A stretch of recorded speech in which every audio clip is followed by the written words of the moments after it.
and also just inclusive employment in our workplaces. To have this discussion with me is Julius Mbura, Advocacy Officer in and also Allan Maonga, Head of People, Culture and Diversity, Next Stop Founders. Now, there's a conversation that is timely right now, and I just want to come to you, Allan. When we talk about things to do with inclusive employment, what exactly do you mean with that? Thank you for having us in the studio. My name is Allan, as correctly said, and when we talk about inclusive employment, it's basically bringing in everybody into the fold. In the HR space, we keep on talking about bringing your whole in the workplaces. So it's just in terms of bringing everybody in the workplace and making sure that they deliver in their mandate, in their unique way. You may be a slow learner, you may be a fast learner, you may be having mobility challenges, but then we accommodate you in the workplace the way you are and allow you to deliver in your own approaches to be able to deliver the same goal that everybody is expected. And I'll come to you, Julius. Now, Julius, you are a person with disability. Yes. But that has not meant that you're not able to do things out there. I mean, I've seen you drive cars despite all that is there. Yeah. And now, when we talk about inclusivity in places of employment, yeah, you are directly affected. What is it that you want to see change in places of work? Thank you, Aseto. And when we talk about inclusive employment, we've come a long way. We have the Constitution of 2010. 14 years later, we are still talking about affirmative action. But when you look at the wholesome experience at the workplace, it's supposed to have reasonable accommodation, regardless of your abilities. So for the employer, you're supposed to think it through, from recruitment to even retirement of a person, whatever situation they are in, whatever abilities they may lack or have. And when you talk about persons with disabilities, normally people are like, oh, you have a disability, but you find that we have intersectionality. A person with a disability is a youth, a person with a disability is a woman, a person with a disability may have other, intervening circumstances. So it doesn't mean that when you have a disability now, we magnify the disability and forget all these other things. And even at the workplace, it's supposed to be conducive for your working and delivery. And that's how you even encourage persons with disabilities to take pride in what they do, but also motivate them to even do better and do more. And I come to you, Allan. Now, the way Julius explains is the fact that as much as we have these, section of the society, people with disabilities, but within them we also have all the segregations in terms of they're a youth, they're a woman, it's a child, And this comes to now in employment places, HR policies with regard to addressing these factors. So how should, places of work approach these issues so that it is not just them ticking the box in terms of it is a requirement, but they do it because it is what is right? Correct. And thank you for that question. What we always say in our circles is that disability inclusion has nothing to do with policies. With terms of the laws. The laws are there to be able to create a framework and consistency. But it has all things to do with the right thing to be able to do, the best thing to be able to do. And you have to start from a point of knowing what are we dealing with so that it makes business sense. Because at the end of the day, the business owner of company Y or company X is looking at the bottom line. So then it needs to make business sense. And then that brings us back in terms of what is disability. Then we have many definitions about what disability is and who is a person with disability.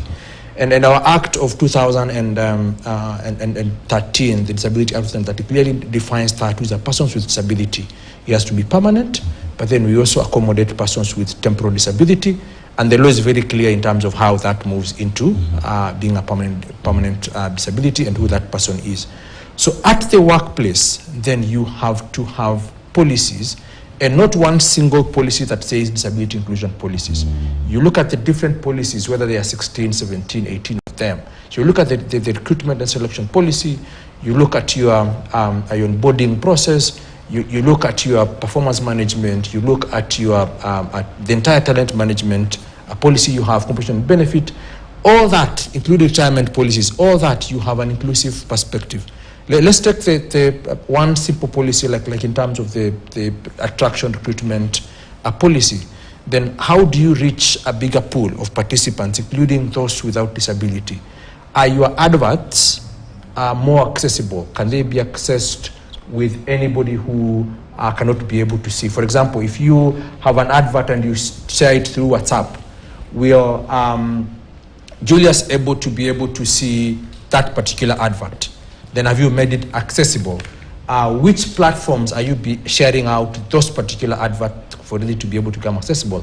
At the point of having the one-on-one interaction with a candidate who has disability, then what are the reasonable accommodations? And then what are the measures have you put in place to make sure that your candidate who is coming into your workplace can be able to ask for more support if need be? But then Julius will tell you that we keep on advocating for universal workspaces, whereby anybody who walks into the workspaces that may have acquired disability at the point of birth or may acquire disability in the line of work can easily come in and fit. And let me just come talk to Julius. Now, Julius, well, I'm meant to understand that disability, you are not born with a disability. Yes. It came later in life. And, and this is a situation where, in terms of policies, and what does it say in such situations? And that notwithstanding now, as you go about working in your butter and bread, your day-to-day activities, how easy is it for you to walk to a client and say, yo, this is what I can do, give me an opportunity? How easy is it, and what do you want to see change? Thank you, Aseto. It's never been easy. One thing you realize with disability, every time you're trying to even like break barriers, something else comes in.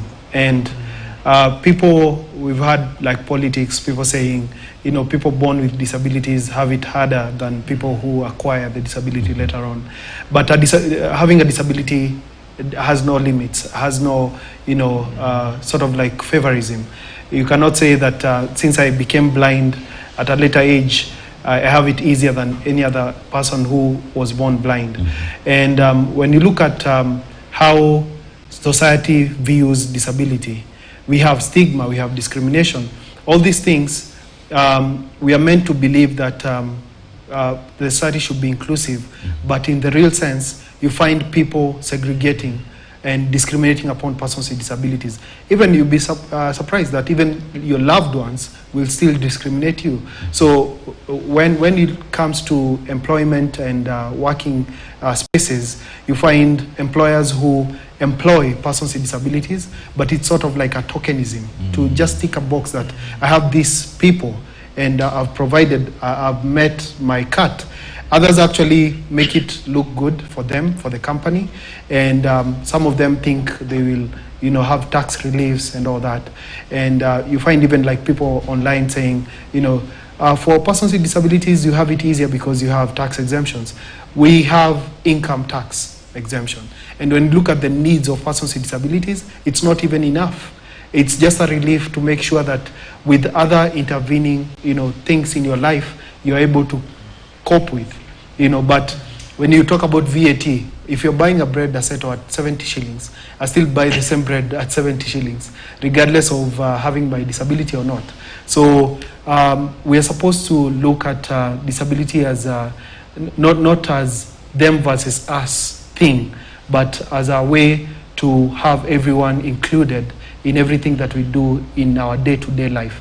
So when you look at workspaces, look at accessibility from digital to built environment, look at reasonable accommodation. Are you providing assistive technology to persons with disabilities? Are you creating an environment that is conducive for them to actually thrive instead of bringing them on board and later on trying to fix things or creating bridges? Just make it, as Allan has said, have a universal design so that anyone who's coming in, they don't have to, you know, break up their back trying to fit in or trying to prove themselves. Okay. Allan, now here's a question where the way he speaks, it is a question of people think they have it easy. it is not a favor that they're being given. I mean, when someone is working at your institution, they are giving you value for work. Yeah. Therefore, how do we then cure the problem that exists in terms of stigma? How do we make it easier for people with disability to walk to us, be able to express themselves, and we see the value in them based off what they are offering and not how they live, not in terms of the disability they live with? Thank you. I just speak from where Julius has left, and then there's a good note that you don't need to create a situation whereby it is us against them, or vice versa. Then, and that is why, whereby holistically looking at the policies which will create a systematic approach in terms of everything you do. For example, if you're looking at promotions, then what is the criteria of promotions? Then it applies across board. If you are doing hiring of any persons in the organization, including persons with disabilities, then what is the criteria for you to be able to be promoted from role A to role B? Then that should be able to be cut across everybody else. The only tweak that comes in terms of that process, it is what we call the reasonable accommodations. And reasonable accommodation is creating an environment, an enabling environment for persons with disabilities who would need a bit of support to be able to optimally produce as per what is expected. So it has nothing to do with favorism. It has nothing to do with tokenism. It has all to do with credentials. And for the record, we have skilled persons with disability in this country who can be able to fit in any sector. Talk about manufacturing, talk about the transport sector, talk about the education sector, talk about the health sector. So we have them, so it is very easy. So then how do we attract them? Is what now we should be able to make that focus and build capacity on both fronts. So look at the employers and be able to tell them, looking at what we have as a categories of disabilities in the country, then we are visible and invisible. How do you incorporate all of them into the workplaces? Look at the supply chain whereby we have persons with ability sit. Then what are the skill sets they have? Then we marry the two and be able to have them harmoniously coexist in the workspaces by talking about unconscious bias and retraining and having that conversation at the employment space, at the workspaces, so that then all employees in the organization know that we value disability inclusion. It is part of our DNA. It makes the conversation easy, it makes the integration easy, it makes the workplace very well balanced. Now, Julius, Enable is in charge of a lot of initiatives out there. I'll just go through some. That is giving VIP youth, kids digital skills, so it's easier for them to transition to higher education. I mean, there are issues to do with you have computer trainers who are VIPs, so they're practicing inclusive employment. Now, all these initiatives that you are undertaking, how is it being received, and what change is it doing in terms of just enabling those with the disability to be able to do those which for a very long time it's been thought that they cannot do it? Enable has brought forth interventions that are shifting mindsets and perceptions on disability.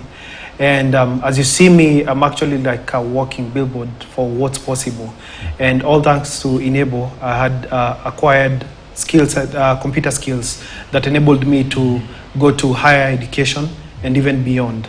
The reason why I'm able to work with my colleagues and have a harmonious, working environment is because I have assistive technology, and digital accessibility has enabled me to be at par with them when we are working, and even outside here in the society, using technology and using it as a leveling ground. The reason why we advocate for inclusive employment, and you can look at the way even like our instructors, we employ persons who are blind and now integrating even other disabilities. We have the Inclusive Africa Conference that's coming up next month that is holistic of all disabilities, and we get to bring discussions on what is happening in the space and what needs to happen for a change to occur. Allan will be actually at the panel for inclusive employment at the conference, and we have thought leaders in Africa, so we look at not only Kenya but what is happening in other countries and even beyond the continent. What are we supposed to take as best practices when it comes to inclusive employment? And this cuts across even like self-employment, because most persons with disabilities don't have formal employment. So you find that they are small businesses. How do we encourage them and give them a reason to, push boundaries and keep on going, even when we have all these other things that are coming up, so that it doesn't feel like just because of my disability, then I'm disadvantaged. It's supposed to be because of my disability, I'm able to, do this and that. And when it comes to even like delivery, you look at what I'm doing as merit, not as a favor, as you said, Aseto. Yes. And I come to you, Allan, finally now. Let's talk about the KS 2952 in terms of putting in place conditions and accessibility standards in places of employment. How soon or how close are we to achieving that? It's quite a good document, and Julius had a lot of input in terms of putting up that particular standard from KEBS, whereby any entity, whether small, big, medium, should be able to have those guidelines. And the guidelines are very simple, because if you ask what are the reasonable accommodations in terms of anybody accessing any digital content, including what we're just airing right now, how accessible is it? Do you have closed captions? Are you able to change the background of it? How accessible is it to any form of disability? We are not close in achieving it, but we are making steps. Why are we not close in achieving it? It is the advocacy in terms of making sure that, hey, this standard is there. Any employer, any employee, any media house can be able to adapt. So it's a matter of us going out to be able to do more outreaches, to be able to make awareness for any employers to be able to reach out, to be able to find out. The guideline is there. It's very easy to be able to look at it. If we just slightly step away from that and be able just to localize the discussion, if you walk in any building and you find there's a lift, a modern lift, it will tell you doors opening, doors closing. Your lift number 4 or floor number 5. Very easy for Julius to be able to know the doors are opening, the doors are closing. If you are on your phone trying to update something, then you'll of course know that the door is opening, the door is closing. So that particular standard is as simple as just updating your software on the lift to be able to give you notification. Is as simple as that. I know we'll be doing more at the conference within Julius and the team, just to be able to amplify that particular standard from a Kenyan context, which can be adapted across the board. And yes, indeed, a lot of conversations with regard to inclusive employment, and it is something that ought to be done, not just because it is a token, but because it is the right thing to do. In studio with me is Allan Maonga, Head of People, Culture and Diversity, Next Step Foundation, Asante Sana, and Julius Mbura, Advocacy Officer in ABLE. Wish you the very best in the good work that you continue to do. This conversation definitely must continue, but now on News Center, let's take a short commercial break. We will be back, but when we come back,